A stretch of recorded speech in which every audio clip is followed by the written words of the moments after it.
Zbog vas sam išla u pravi šoping. Napunila sam punu korpu različitih plodova. Tu se nalaze zrnevlje i gotovi plodovi. Kako bih vam pokazala da semena ne morate da kupujete na sajtovima, već se nalaze u samim marketima. Većinu tih kultura koje kupujete u marketima možete umnožiti u svojoj bašti. Zato ću vam u ovoj epizodi pokazati šta možete da umnožite, a kupili ste u marketu, šta ne možete, a ako možete, na koji način ćete to odraditi. Za početak ove žute paprike ne možete svakako da umnožite i naučite jedno pravilo.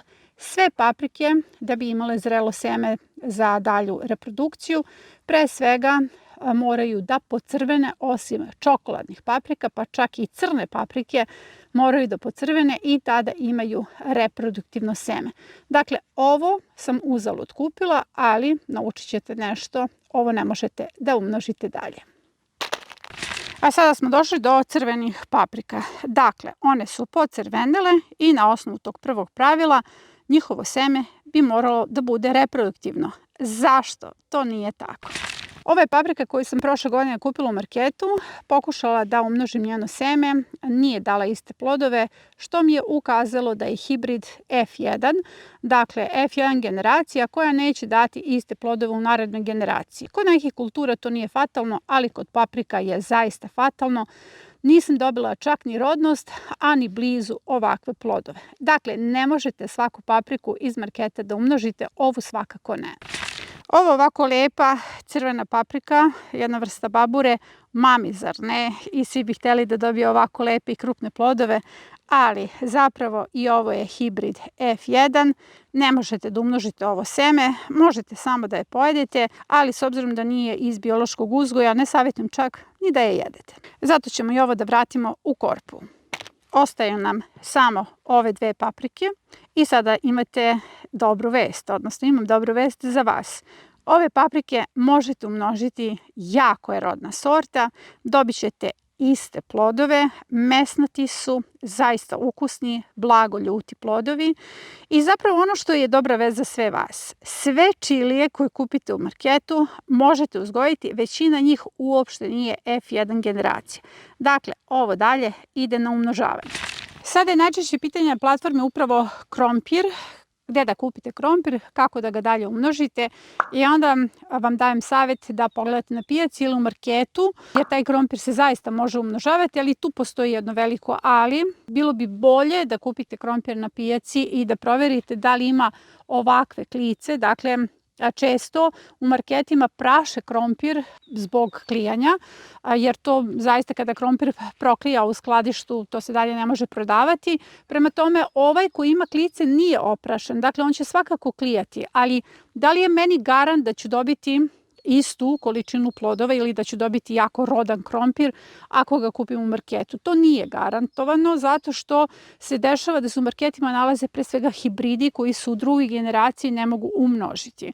Zato savjetujem da krompir za dalju sadnju možete nabaviti na pijaci, pa proverite u tom razgovoru o kom se krompiru radi, zato što svaki grad ili svako mesto ima neku autohtonu sortu ili neku sortu koja se tu dugo umnožava, tako da vam je to garant da možete taj krompir da kupite i da umnožavate. Ali ono što sam dala kao savjet na platformi skoro jeste da svi nabavite u svojoj prvoj sezoni neku staru sortu. Nabavite kilogram te stare sorte, to ne mora da bude zaista velika količina, umnožite u toj godini, nemojte da ga jedete, dakle neka jedna gredica bude samo za umnožavanje ili dovoljno jedan red, dovoljno dobijete 10 kg ili eventualno 5 kg tog krompira, onda ćete imati svoju staru sortu za narednu sezonu, a za jelo možete da kupite recimo i taj semenski krompir koji se prodaje ili neki pouzdan krompir s pijace. Dakle, svakako ako ima klicu, on se dalje može reprodukovati. I beli luk možete da kupite u marketu i dalje da umnožavate ili na pijaci. Evo recimo ovaj je kupljen baš u marketu i posađena je čitava jedna gredica tim lukom zato što ne želim da plaćate taj semenski beli luk po visokoj ceni jer se zaista luk može naći na pijaci ili u marketu kao što sam rekla i on, evo kao što vidite, uopšte nema rđu na sebi. I ono što vidite ispred ova gredica, to je upravo posađen ovaj beli luk. I prošle godine sam ga posadila i dobila sam zaista dobre rezultate. Dakle, svakako beli luk koji kupujete za jelo sadite i u svoju baštu. I naravno često pitanje je da li mogu da umnožim limun i narandžu. Naravno da možeš, ali to mora da se kalemi, za to postoje neka pravila. Što se paprike tiče, lako je uzeti seme. Pazite, ako je ljuta, nosite rukavice, meni to nije potrebno. Potrebno je da pripremite nekakav vlažan ubrus. Ovo je stari tanjirić, dakle recikliram i samo ćete skinuti odmah čim pojedete tu papriku, seme na ubrus i nakon toga to ide na naklijavanje. Biće mi ljuti prsti. Evo ja sam izvadila seme jedne paprike i vlažan je ubrus. Samo ću ovako poklopiti. Stavit ću u nekakvu kesicu i to sve ide dalje na naklijavanje. Što se limuna i narandže tiče, stanje je ovako. Kao prvo, narandže koje kupujemo u marketu nemaju seme unutra. Zato je važno da kupite neku domaću narandžu i uzmete to seme. Postupak je isti za limun i narandžu. Evo, otvorila sam limun i već sam dobila jednu semenku. Vjerojatno će ih biti nekoliko do 5 u jednom limunu. I kada dobijete tu semenku, ona ide na stratifikaciju. Pogledajte epizodu o stratifikaciji. Nakon toga ćete dobiti jednu klicu koja se prebacuje u supstrat. Dobit ćete sadnicu i ona se nakon toga mora kalemiti. Sve citruse možete da tretirate na isti način. I sada smo došli do đumbira. Većina koristi đumbir u ishrani i naravno plod koji ste kupili u marketu možete bez problema dalje umnožavati. Samo napuni jednu posudu ovako vodom. Ne treba bude duboka posuda kao za batat, već plitak tanjirić i jednostavno spusti đumbir.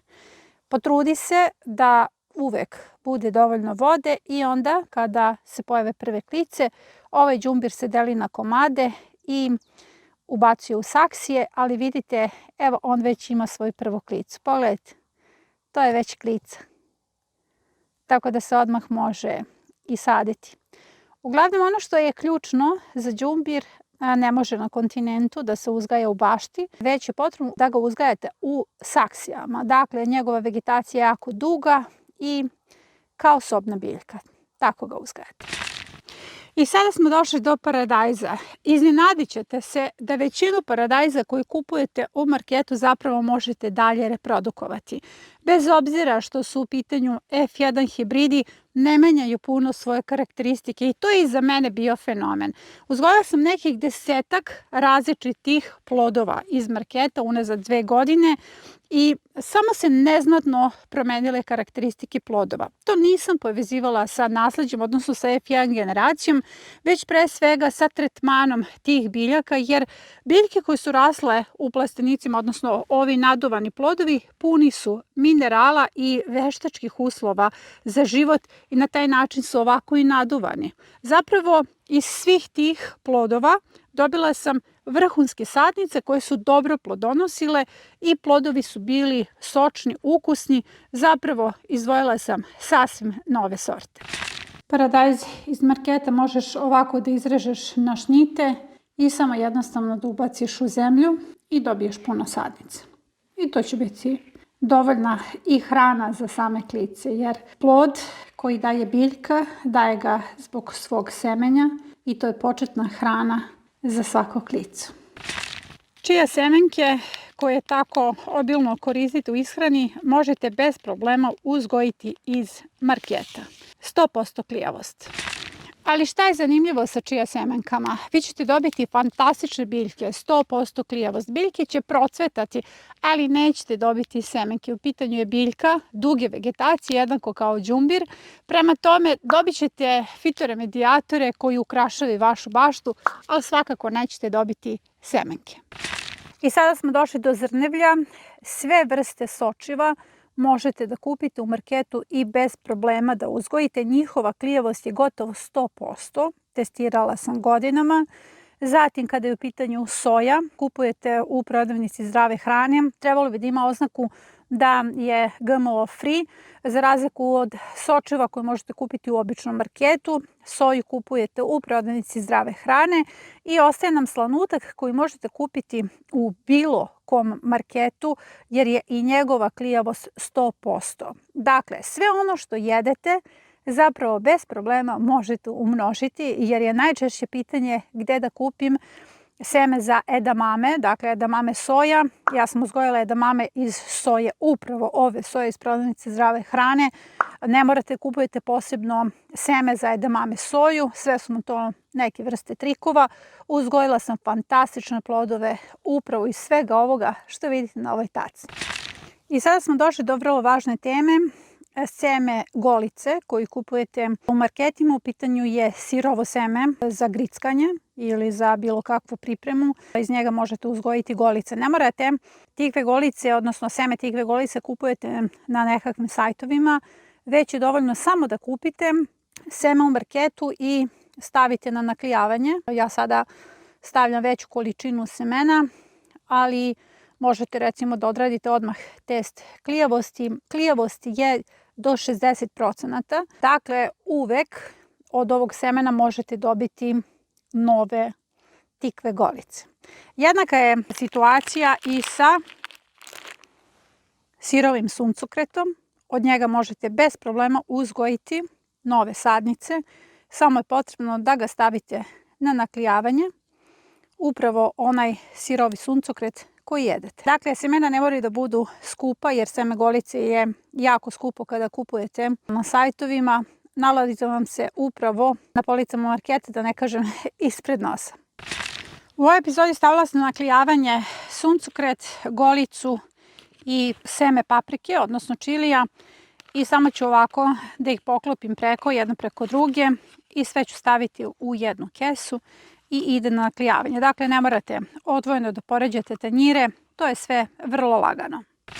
Inače, ove sezone uzgojila sam veliku količinu edamame, upravo iz soje koju sam kupila u prodavnici zdrave hrane. Kao što vidite, još uvek čuvam soju u mahunama, ona će dalje ići na setvu. Kao što vidite, imam puno i suve soje, odnosno semena. Kupila sam 500 grama soje, 100 grama potrošila za setvu, napunila zamrzivač edamameom, odnosno mladim zrnevljem soje i dobila jako mnogo semena za narednu sezonu. Uštedela novac, bila praktična, nahranila se i sada učim i vas. Ono što nije ušlo u današnju epizodu jeste batat koji također kupujete na polici marketa. Zatim amarante kupujete u prodavnici zdrave hrane, bukvalno ono zrno koje kupujete za jelo dalje umnožavate. I to sam pokazala u jednoj od epizoda. Zatim sve vrste pasulja koje kupujete na pijaci ili u marketu možete dalje reprodukovati u svojoj bašti i neće promeniti svoje opšte karakteristike. Zapravo najvažnije od svega jeste kada kupujete sva ova zrnevlja za jelo, a koje reprodukujete dalje u svojoj bašti, vi na taj način štedite novac. Jer najčešće pitanje je gde da nađem seme slanutka i onda odete na sajtove i za velike pare kupujete neku kesicu od 20 semena, a slanutak se nalazi upravo na polici marketa. Na taj način štedite novac.